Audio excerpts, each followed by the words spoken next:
ਵਾਹਿਗੁਰੂ ਜੀ ਕਾ ਖਾਲਸਾ ਵਾਹਿਗੁਰੂ ਜੀ ਕੀ ਫਤਿਹ। ਅੱਜ ਪੰਜਾਬ ਦੇ ਉੱਤੇ ਜਿਹੜਾ ਹਾਲਾਤ ਬਣੇ ਹੋਏ ਆ ਉਹਦੇ ਉੱਤੇ ਥੋੜੇ ਜਿਹੇ ਵਿਚਾਰ ਕਰਨੇ ਆ। ਇਹ ਪਹਿਲੀ ਵਾਰੀ ਇਹੋ ਜਿਹੀ ਸਥਿਤੀ ਨਹੀਂ ਹੋਈ। ਬ੍ਰਿਟਾਨੀਆ ਦੀ ਸਰਕਾਰ ਦਾ ਰਾਜ ਸੀਗਾ, ਰਾਉਲੈਟ ਐਕਟ ਬਣਿਆ ਸੀਗਾ, ਰਾਉਲੈਟ ਕਮੇਟੀ ਬਣੀ ਸੀ ਜਿਨ੍ਹਾਂ ਨੇ ਡਿਫੈਂਸ ਆਫ ਇੰਡੀਆ ਐਕਟ ਬਣਾਇਆ ਸੀਗਾ।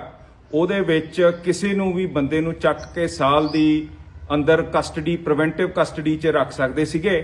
ਉਹਦੇ ਵਿੱਚ ਕੋਈ ਉਹਨੂੰ ਕਾਨੂੰਨ ਤਾਈਂ ਪਹੁੰਚਣ ਦੀ ਥਾਂ ਨਹੀਂ ਸੀਗੀ, ਉਹ ਲਾਇਰ ਨਹੀਂ ਸੀ ਲੈ ਸਕਦੇ ਹੈਗੇ।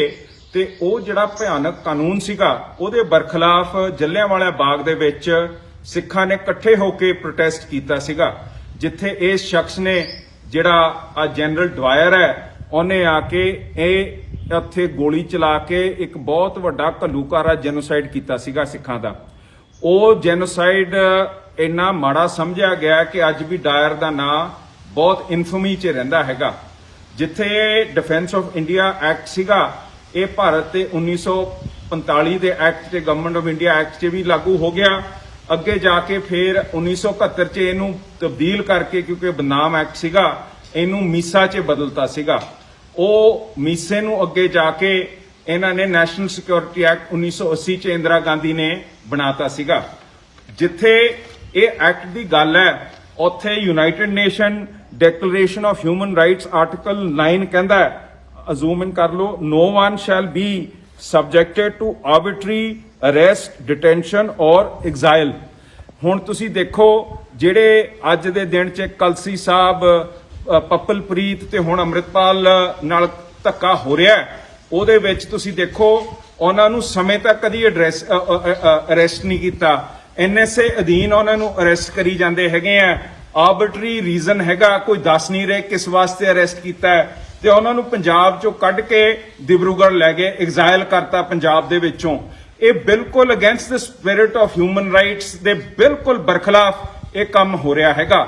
ਔਰ ਜਿੱਥੇ ਇਹਨਾਂ ਦੇ ਆਰਟੀਕਲ 9 ਹਿਊਮਨ ਰਾਈਟਸ ਦਾ ਕਹਿੰਦਾ ਹੈ, ਉੱਥੇ Article 9 part 1 International Covenant on Civil and Political Rights, ਉਹ ਵੀ ਕਹਿੰਦਾ ਹੈ ਕਿ every people have a right to self determination. ਮਤਲਬ ਇਹ ਬੋਲ ਸਕਦੇ ਆ, ਆਪਣਾ ਪ੍ਰਚਾਰ ਕਰ ਸਕਦੇ ਹੈਗੇ ਆ।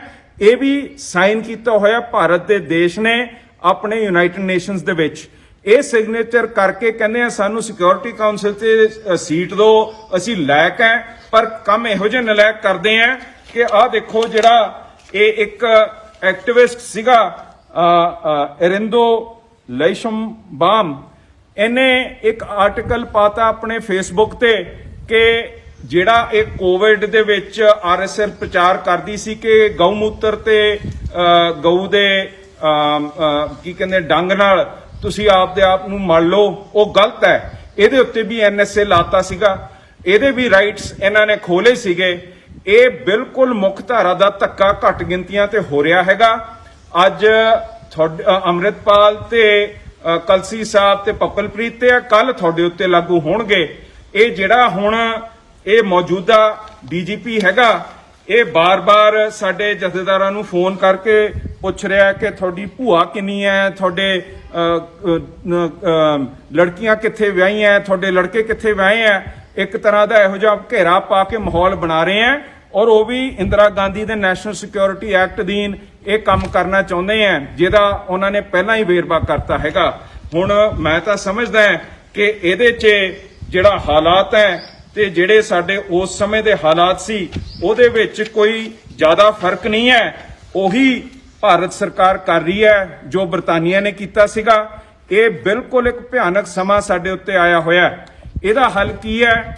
ਤੁਸੀਂ ਦੇਖੋ, ਜਿਹੜੀ ਮਨੁੱਖੀ ਅਧਿਕਾਰਾਂ ਦੀ ਪੁੰਜ ਹੈ ਉਹ ਗੁਰੂ ਤੇਗ ਬਹਾਦਰ ਸਾਹਿਬ ਮਹਾਰਾਜ ਨੇ ਉੱਥੇ ਕਸ਼ਮੀਰੀ ਪੰਡਤਾਂ ਦੇ ਹੱਕ 'ਚ ਜਾ ਕੇ ਦਿੱਲੀ ਦਰਬਾਰ ਸਾਹਮਣੇ ਹਾਂ ਦਾ ਨਾਰਾ ਲਾਇਆ ਸੀ ਕਿ ਤੁਸੀਂ ਸਾਡਾ ਧਰਮ ਤਬਦੀਲ ਨਹੀਂ ਕਰ ਸਕਦੇ, ਤੁਸੀਂ ਸੋਚ ਨੂੰ ਦਬਾ ਨਹੀਂ ਸਕਦੇ, ਹਰੇਕ ਧਰਮ ਨੂੰ ਤੁਸੀਂ ਬਸਣ ਦੇਣਾ ਹੈਗਾ। ਜਿਸ ਦਾ ਨਤੀਜਾ ਸੀ ਉਹਨਾਂ ਦਾ ਸੀਸ ਵੱਢਿਆ ਗਿਆ। ਉਹ ਕੁਰਬਾਨੀ ਨੂੰ ਸਵੀਕਾਰ ਕਰਕੇ ਦਸਮ ਪਿਤਾ ਨੇ ਆਪਣਾ ਸਰਬੰਸ ਦਾਨ ਕਰਤਾ ਤੇ ਖਾਲਸਾ ਪੰਥ ਖੜਾ ਕਰਕੇ ਉੱਥੇ ਜਾਤ ਪਾਤ ਦੇ ਬਰਖਲਾਫ ਔਰ ਮੁਗਲ ਹਕੂਮਤ ਦੇ ਬਰਖਲਾਫ ਜੰਗਾਂ ਸ਼ੁਰੂ ਕੀਤੀਆਂ, ਜਿਹਦੇ ਵਿੱਚ ਸਰਬੰਸ ਦਾਨ ਉਹਨਾਂ ਨੇ ਕਰਤਾ।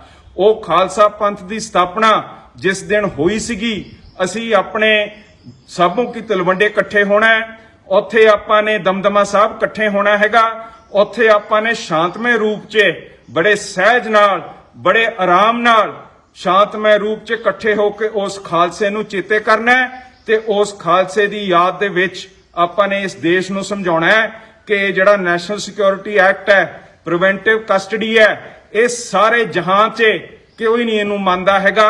ये गलत कानून है ते तुसीं साडे नौजवानां नूं जिहड़ा चक के अंदर कर रहे हो, ये बिल्कुल तुसीं गलत काम कर रहे हो। जलियांवाला बाग नूं फिर तुसीं उरे दोहरा रहे हो, ये बिल्कुल पुट्ठी रीत तुसीं चला रहे हो ते इहनूं बंद करो।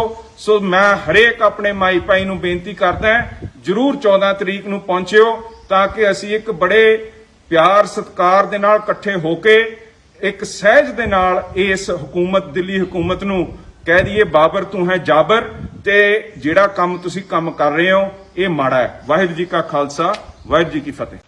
वाहिगुरू जी का खालसा वाहिगुरू जी की फतेह। अज पंजाब दे उत्ते जिहड़ा हालात बने हुए हैं ਉਹਦੇ ਉੱਤੇ ਥੋੜੇ ਜਿਹੇ ਵਿਚਾਰ ਕਰਨੇ ਆ।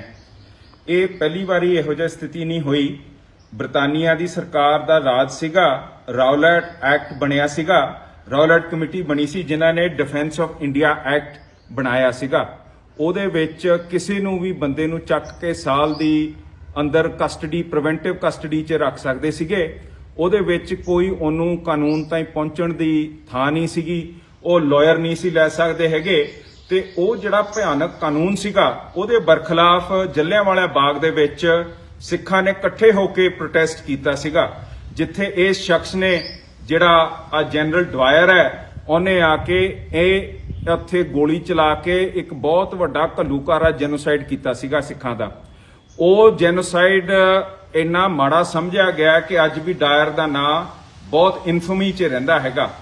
ਜਿੱਥੇ ਡਿਫੈਂਸ ਆਫ ਇੰਡੀਆ ਐਕਟ ਸੀਗਾ ਇਹ ਭਾਰਤ ਦੇ 1945 ਦੇ ਐਕਟ ਤੇ ਗਵਰਨਮੈਂਟ ਆਫ ਇੰਡੀਆ ਐਕਟ 'ਚ ਵੀ ਲਾਗੂ ਹੋ ਗਿਆ। ਅੱਗੇ ਜਾ ਕੇ ਫਿਰ 1971 'ਚ ਇਹਨੂੰ ਤਬਦੀਲ ਕਰਕੇ ਕਿਉਂਕਿ ਬਦਨਾਮ ਐਕਟ ਸੀਗਾ ਇਹਨੂੰ ਮੀਸਾ 'ਚ ਬਦਲਤਾ ਸੀਗਾ। ਉਹ ਮੀਸੇ ਨੂੰ ਅੱਗੇ ਜਾ ਕੇ ਇਹਨਾਂ ਨੇ ਨੈਸ਼ਨਲ ਸਿਕਿਉਰਿਟੀ ਐਕਟ 1980 'ਚ ਇੰਦਰਾ ਗਾਂਧੀ ਨੇ ਬਣਾਤਾ ਸੀਗਾ। ਜਿੱਥੇ ਇਹ ਐਕਟ ਦੀ ਗੱਲ ਹੈ ਉੱਥੇ United Nation Declaration of Human Rights Article 9 ਕਹਿੰਦਾ ਹੈ, ਜ਼ੂਮ ਇਨ ਕਰ ਲਓ, no one shall be subjected to arbitrary arrest, detention or exile। ਹੁਣ ਤੁਸੀਂ ਦੇਖੋ ਜਿਹੜੇ ਅੱਜ ਦੇ ਦਿਨ 'ਚ ਕਲਸੀ ਸਾਹਿਬ, ਪੱਪਲਪ੍ਰੀਤ ਤੇ ਹੁਣ ਅੰਮ੍ਰਿਤਪਾਲ ਨਾਲ ਧੱਕਾ ਹੋ ਰਿਹਾ ਉਹਦੇ ਵਿੱਚ ਤੁਸੀਂ ਦੇਖੋ ਉਹਨਾਂ ਨੂੰ ਸਮੇਂ ਤੱਕ ਕਦੀ ਅਰੈਸਟ ਨਹੀਂ ਕੀਤਾ। NSA ਅਧੀਨ ਉਹਨਾਂ ਨੂੰ ਅਰੈਸਟ ਕਰੀ ਜਾਂਦੇ ਹੈਗੇ ਆ। ਆਰਬਿਟਰੀ ਰੀਜ਼ਨ ਹੈਗਾ, ਕੋਈ ਦੱਸ ਨਹੀਂ ਰਹੇ ਕਿਸ ਵਾਸਤੇ ਅਰੈਸਟ ਕੀਤਾ ਹੈ ਤੇ ਉਹਨਾਂ ਨੂੰ ਪੰਜਾਬ ਚੋਂ ਕੱਢ ਕੇ ਦਿਬਰੂਗੜ੍ਹ ਲੈ ਗਏ, ਐਗਜ਼ਾਈਲ ਕਰਤਾ ਪੰਜਾਬ ਦੇ ਵਿੱਚੋਂ। ਇਹ ਬਿਲਕੁਲ against the spirit of Human rights ਦੇ ਬਿਲਕੁਲ ਬਰਖਲਾਫ ਇਹ ਕੰਮ ਹੋ ਰਿਹਾ ਹੈਗਾ। ਔਰ ਜਿੱਥੇ ਇਹਨਾਂ ਦੇ ਆਰਟੀਕਲ 9 ਹਿਊਮਨ ਰਾਈਟਸ ਦਾ ਕਹਿੰਦਾ ਹੈ ਉੱਥੇ Article 9 part 1 International Covenant on Civil and Political Rights ਉਹ ਵੀ ਕਹਿੰਦਾ ਹੈ ਕਿ every people have a right to self determination. ਮਤਲਬ ਇਹ ਬੋਲ ਸਕਦੇ ਆ, ਆਪਣਾ ਪ੍ਰਚਾਰ ਕਰ ਸਕਦੇ ਹੈਗੇ ਆ। ਇਹ ਵੀ ਸਾਈਨ ਕੀਤਾ ਹੋਇਆ ਭਾਰਤ ਦੇ ਦੇਸ਼ ਨੇ ਆਪਣੇ ਯੂਨਾਈਟਿਡ ਨੇਸ਼ਨਸ ਦੇ ਵਿੱਚ। ਇਹ ਸਿਗਨੇਚਰ ਕਰਕੇ ਕਹਿੰਦੇ ਆ ਸਾਨੂੰ ਸਿਕਿਉਰਿਟੀ ਕਾਉਂਸਲ ਤੇ ਸੀਟ ਦਿਓ, ਅਸੀਂ ਲਾਇਕ ਹੈ। ਪਰ ਕੰਮ ਇਹੋ ਜਿਹੇ ਨਲਾਇਕ ਕਰਦੇ ਆ ਕਿ ਆਹ ਦੇਖੋ ਜਿਹੜਾ ਇਹ ਇੱਕ ਐਕਟਿਵਿਸਟ ਸੀਗਾ ਅਰਿੰਦੋ ਲੈਸ਼ਮਬਾਮ, ਇਹਨੇ ਇੱਕ ਆਰਟੀਕਲ ਪਾਤਾ ਆਪਣੇ ਫੇਸਬੁੱਕ ਤੇ ਕਿ ਜਿਹੜਾ ਇਹ ਕੋਵਿਡ ਦੇ ਵਿੱਚ RSS ਪ੍ਰਚਾਰ ਕਰਦੀ ਸੀ ਕਿ ਗਊ ਮੂਤਰ ਤੇ ਗਊ ਦੇ ਕੀ ਕਹਿੰਦੇ ਡੰਗ ਨਾਲ ਤੁਸੀਂ ਆਪਦੇ ਆਪ ਨੂੰ ਮਲ ਲਓ, ਉਹ ਗਲਤ ਹੈ। ਇਹਦੇ ਉੱਤੇ ਵੀ NSA ਲਾਤਾ ਸੀਗਾ, ਇਹਦੇ ਵੀ ਰਾਈਟਸ ਇਹਨਾਂ ਨੇ ਖੋਲੇ ਸੀਗੇ। ਇਹ ਬਿਲਕੁਲ ਮੁੱਖ ਧਾਰਾ ਦਾ ਧੱਕਾ ਘੱਟ ਗਿਣਤੀਆਂ ਤੇ ਹੋ ਰਿਹਾ ਹੈਗਾ। ਅੱਜ ਅੰਮ੍ਰਿਤਪਾਲ ਤੇ ਕਲਸੀ ਸਾਹਿਬ ਤੇ ਪੱਪਲਪ੍ਰੀਤ ਤੇ ਕੱਲ ਤੁਹਾਡੇ ਉੱਤੇ ਲਾਗੂ ਹੋਣਗੇ। ਇਹ ਜਿਹੜਾ ਹੁਣ ਇਹ ਮੌਜੂਦਾ DGP ਹੈਗਾ ਇਹ ਬਾਰ-ਬਾਰ ਸਾਡੇ ਜਥੇਦਾਰਾਂ ਨੂੰ ਫੋਨ ਕਰਕੇ ਪੁੱਛ ਰਿਹਾ ਕਿ ਤੁਹਾਡੀ ਭੂਆ ਕਿੰਨੀ ਹੈ, ਤੁਹਾਡੇ ਲੜਕੀਆਂ ਕਿੱਥੇ ਵਿਆਹੀਆਂ, ਤੁਹਾਡੇ ਲੜਕੇ ਕਿੱਥੇ ਵਿਆਹੇ ਆ। ਇੱਕ ਤਰ੍ਹਾਂ ਦਾ ਇਹੋ ਜਿਹਾ ਘੇਰਾ ਪਾ ਕੇ ਮਾਹੌਲ ਬਣਾ ਰਹੇ ਆ ਔਰ ਉਹ ਵੀ ਇੰਦਰਾ ਗਾਂਧੀ ਦੇ ਨੈਸ਼ਨਲ ਸਿਕਿਉਰਿਟੀ ਐਕਟ ਅਧੀਨ ਇਹ ਕੰਮ ਕਰਨਾ ਚਾਹੁੰਦੇ ਆ ਜਿਹਦਾ ਉਹਨਾਂ ਨੇ ਪਹਿਲਾਂ ਹੀ ਵੇਰਵਾ ਕਰਤਾ ਹੈਗਾ। ਹੁਣ ਮੈਂ ਤਾਂ ਸਮਝਦਾ ਕਿ ਇਹਦੇ 'ਚ ਜਿਹੜਾ ਹਾਲਾਤ ਹੈ ਤੇ ਜਿਹੜੇ ਸਾਡੇ ਉਸ ਸਮੇਂ ਦੇ ਹਾਲਾਤ ਸੀ ਉਹਦੇ ਵਿੱਚ ਕੋਈ ਜ਼ਿਆਦਾ ਫਰਕ ਨਹੀਂ ਹੈ। ਉਹੀ ਭਾਰਤ ਸਰਕਾਰ ਕਰ ਰਹੀ ਹੈ, ਜੋ ਬਰਤਾਨੀਆ ਨੇ ਕੀਤਾ ਸੀਗਾ, ਇਹ ਬਿਲਕੁਲ ਇੱਕ ਭਿਆਨਕ ਸਮਾਂ ਸਾਡੇ ਉੱਤੇ ਆਇਆ ਹੋਇਆ ਹੈ। ਇਹਦਾ ਹੱਲ ਕੀ ਹੈ? ਤੁਸੀਂ ਦੇਖੋ, ਜਿਹੜੀ ਮਨੁੱਖੀ ਅਧਿਕਾਰਾਂ ਦੀ ਪੁੰਜ ਹੈ ਉਹ ਗੁਰੂ ਤੇਗ ਬਹਾਦਰ ਸਾਹਿਬ ਮਹਾਰਾਜ ਨੇ ਉੱਥੇ ਕਸ਼ਮੀਰੀ ਪੰਡਤਾਂ ਦੇ ਹੱਕ 'ਚ ਜਾ ਕੇ ਦਿੱਲੀ ਦਰਬਾਰ ਸਾਹਮਣੇ ਹਾਂ ਦਾ ਨਾਰਾ ਲਾਇਆ ਸੀ ਕਿ ਤੁਸੀਂ ਸਾਡਾ ਧਰਮ ਤਬਦੀਲ ਨਹੀਂ ਕਰ ਸਕਦੇ, ਤੁਸੀਂ ਸੋਚ ਨੂੰ ਦਬਾ ਨਹੀਂ ਸਕਦੇ, ਹਰੇਕ ਧਰਮ ਨੂੰ ਤੁਸੀਂ ਬਸਣ ਦੇਣਾ ਹੈਗਾ, ਜਿਸ ਦਾ ਨਤੀਜਾ ਸੀ ਉਹਨਾਂ ਦਾ ਸੀਸ ਵੱਢਿਆ ਗਿਆ।